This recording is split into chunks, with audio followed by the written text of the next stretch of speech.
Estamos aquí nas minas de Berilongo, onde hai unha empresa ou varias empresas que están explotando isto, ca idea de extraer wolframio e outro tipo de minerais. Aquí podemos ver que abandonan os residuos en plena montaña, en pleno monte libre, e aquí estamos a con explosivos. Que non nos garantiza a nós que haxa restos de explosivos e que sexan perigosos e que poden representar un perigo para as persoas.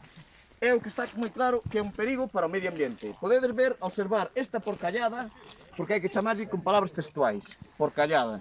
Isto non se pode permitir, é isto que queren facer de nós. Que van facer de nós cando eles fagan un burato de 300 metros de profundidade? Xa van rematar totalmente con nós e isto vai desaparecer. Sabedes a prova de como eles conservan. O cámara pode enfocar cara arriba, que hai sacos esparcidos, espallados por todo o monte. Aquí podemos ver abaixo que tamén teñen máis sacos abaixo, tirados tamén, fiscados por aí, sin ningún tipo de medida de seguridade. Pois isto é o proxecto que ten Rafaela Resource e outras empresas que están traballando aquí. Unha diz que tiña Stanstone, bueno, ao final estamos falando do mesmo conglomerado.